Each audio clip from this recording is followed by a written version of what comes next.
नमस्कार। मनुष्य जीवन धर्म साधना के लिए मिला है और पशु जीवन संस्कार भोग या कहें कष्ट भोग के लिए मिला है। मनुष्य तन मिला और व्यक्ति साधना नहीं करता है तो उसके मन में अज्ञान है। बहुत सारे लोग साधना से भयभीत रहते हैं। मन में तरह तरह के उनके विचार चलते हैं कि साधना करेंगे तो पता नहीं क्या हो जाएगा। साधना सिर्फ तपस्वियों के लिए होती है। जो व्यक्ति घर द्वार छोड़ देते हैं सिर्फ साधना उन्हीं के लिए होती है। तो यह एक तरह का अंधविश्वास अज्ञान है कि साधना सिर्फ सन्यासियों के लिए होती है, तपस्वियों के लिए होती है। मनुष्य तन जिसे मिला है वह व्यक्ति धर्म साधना कर सकता है। एक बार माता पार्वती ने भगवान सदाशिव से प्रश्न पूछा कि मोक्ष पाने की न्यूनतम योग्यता क्या है। तो भगवान सदाशिव ने कहा कि मनुष्य का शरीर, मनुष्य तन अगर मिल गया है तो अब व्यक्ति मोक्ष पाने का अधिकारी है, क्योंकि वह धर्म साधना कर सकता है। तो मनुष्य तन मिला है, जिसे भी मनुष्य तन मिला हो सौभाग्यशाली है। लेकिन सौभाग्यशाली तब है जब वह धर्म साधना करेगा। तो धर्म साधना के लिए ऐसा नहीं है कि उसे व्यक्ति को घर द्वार छोड़ करके जंगल में जाना पड़ेगा, तपस्या करना पड़ेगा, ऐसा कुछ नहीं होता है। साधना है अविद्या के प्रति संग्राम। अविद्या के प्रति संग्राम कहीं से भी किया जा सकता है। ऐसा नहीं कि कोई जंगल में जाएगा, ज्यादा साधना करेगा तो वहां अलग तरह से संग्राम होगा। वहां भी संघर्ष, ऐसा नहीं कि वहां अविद्या माया बाधा नहीं देगी, वहां भी संघर्ष है। भोजन का संघर्ष है, जंगली पशुओं से संघर्ष है, रहने का संघर्ष है, कहाँ रहेंगे, क्या खाएंगे, बहुत सारी समस्याएं होती हैं। इसलिए गृहस्थ आश्रम में तो सुविधाएं होती हैं, इसलिए घर में रह करके व्यक्ति आराम से धर्म साधना कर सकता है। इसलिए जिसके मन में यह अज्ञानता है कि गृहस्थ आश्रम के लिए धर्म साधना नहीं होती है, ये गलत है, ये गलत धारणा है। इस धारणा को चेंज करना होगा। गृहस्थ में रहकर मनुष्य धर्म साधना कर सकता है। अपने गृहस्थ का कार्य करते करते सुबह शाम, सुबह जगह थोड़ा देर धर्म साधना कर लिए, शाम को जब सारे कार्य समाप्त कर लिए थोड़ी देर धर्म साधना कर लिए।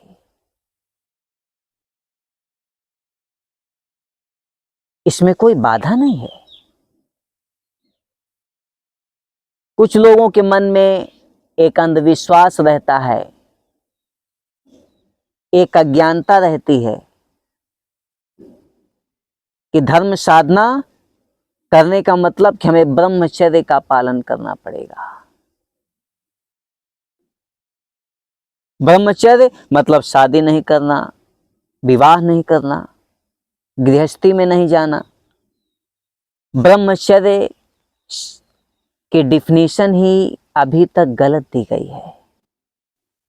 ब्रह्मचर्य का मतलब यह नहीं होता है कि विवाह नहीं करना है।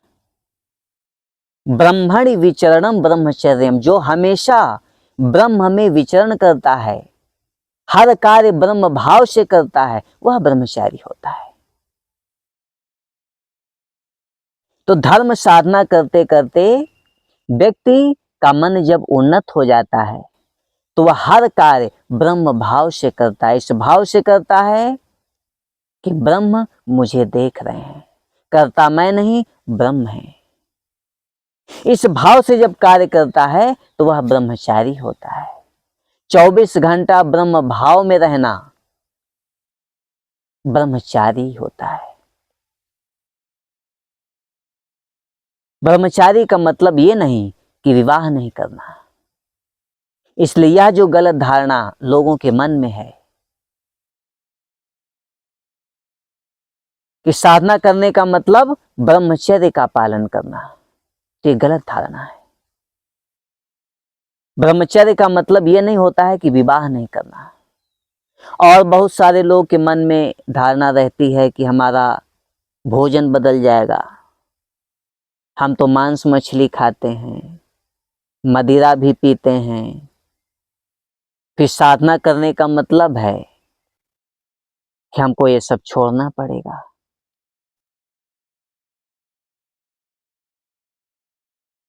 जब व्यक्ति साधना करेगा तो धीरे धीरे उसके मन का विकास होगा, और जब उसके मन का विकास होगा तो उसके मन में जो बुरी आदतें हैं, जो कुसंस्कार हैं, वो धीरे धीरे छूट जाएंगे अपने से। उसके लिए उसे कोई संघर्ष नहीं करना पड़ेगा। ऐसा नहीं कि उसके लिए कोई विशेष संघर्ष करना है कि हमें मांस मछली छोड़ना है, दारू छोड़ना है, बहुत बड़ा हम त्याग कर रहे हैं। वो अपने आप छूट जाएगा जब व्यक्ति धर्म साधना करेगा। इसलिए यह नहीं सोचना है कि धर्म साधना सीखने का मतलब है कि हमें ये सब छोड़ना पड़ेगा। पहले धर्म साधना सीखना है, धर्म साधना करना है, और जब साधना करेंगे तो धीरे धीरे मन का विकास होगा और मन जो है इतना मजबूत हो जाएगा कि ये सब चीज स्वभावतः छूट जाएगा। जितनी गंदी आदतें हैं वो सब छूट जाएंगी, क्योंकि साधना है प्रकृति के विरुद्ध संग्राम, उसे परास्त करना है।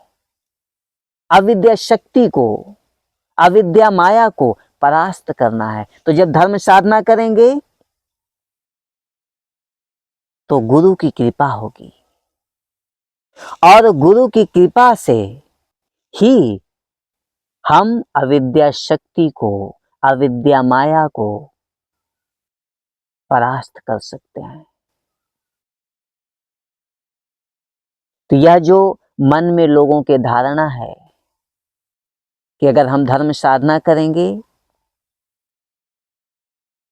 तो हो सकता है हमारा परिवार बाल बच्चा छूट जाए, भोजन हमें बदलना पड़ेगा। तो पहली बात, धर्म साधना करने से बाल बच्चा किसी का नहीं छूटता है। मोह का मतलब ये नहीं है कि उसका पुत्र से, अपनी पत्नी से के प्रति प्रेम खत्म हो जाएगा, अपने गृहस्थ से, अपने माता पिता सब छूट जाएंगे। ऐसा नहीं होता है। अज्ञानता उसके मन से मिटेगी। इसका मतलब है कि वह हर काम ब्रह्म भाव से करेगा। पुत्र को देखेगा कि ब्रह्म का विकास है, उस रूप में उससे मानेगा, उससे प्रेम करेगा। पत्नी को भी ब्रह्म के विकास के रूप में मानेगा, उससे प्रेम करेगा। माता पिता भाई बहन सबको ब्रह्म के विकास के रूप में मानेगा। और ये ऐसा नहीं होता है कि आज हमने ब्रह्म साधना शुरू किया और कल हो जाए, क्योंकि ब्रह्म साधना कठिन है, इतनी आसान भी नहीं है। धीरे धीरे धीरे धीरे थोड़ा समय लगता है। मन अंतर्मुखी होना शुरू होता है।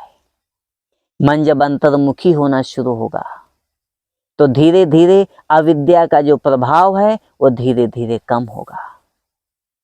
और जितना ज्यादा मनुष्य अंतर्मुखी होगा उतना ज्यादा ये बहिर् जो विकास है उसे साधक ये अनुभव कर पाएगा कि सब ब्रह्म का विकास है। और ब्रह्म का विकास है तो उससे वह प्रेम करेगा, उसे छोड़ेगा नहीं, उससे प्रेम करेगा, उसकी सेवा करेगा।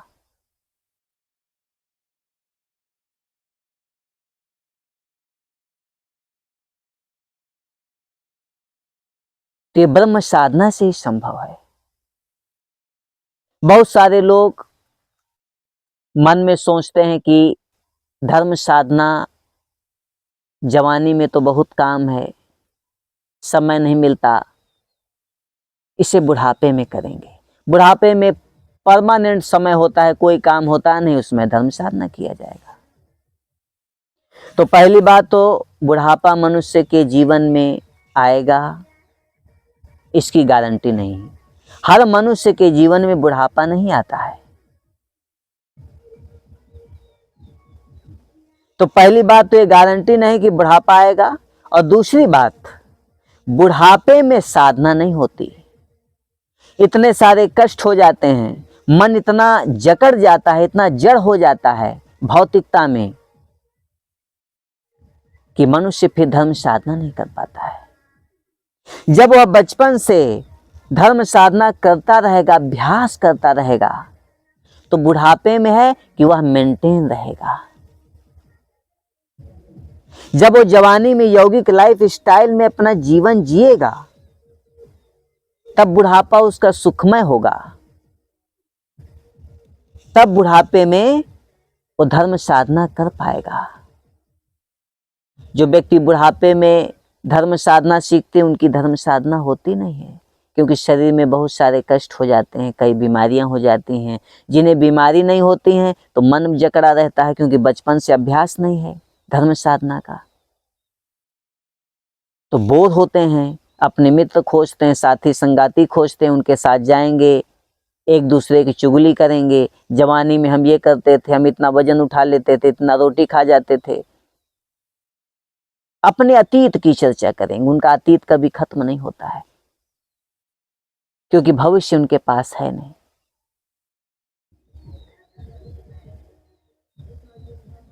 इसलिए जो व्यक्ति बचपन से शुरुआत से धर्म साधना करता आता है, तो उसका अभ्यास होता है, तो बुढ़ापे में भी वह व्यक्ति अंतर्मुखी होता है। तब उसे घर के अंदर बैठ करके कितना देर भी साधना कर लेगा, क्योंकि उसका अभ्यास रहेगा। तब वह बोर नहीं होगा अकेले रहने से। घर में अकेला है तो बोर नहीं होगा, क्योंकि वह जान है हमारे साथ परम पुरुष है। वह अनुभव करेगा। धर्म साधना में उसका मन लगेगा, क्योंकि वह अंतर्मुखी साधक होगा। बहुत सारे लोग मृत्यु के भय से भगवान का नाम लेते हैं, लोक लाज के कारण भी भगवान का नाम लेते हैं कि जवानी में नहीं लिए, कम से कम बुढ़ापे में ले लेते हैं, लोग क्या कहेंगे।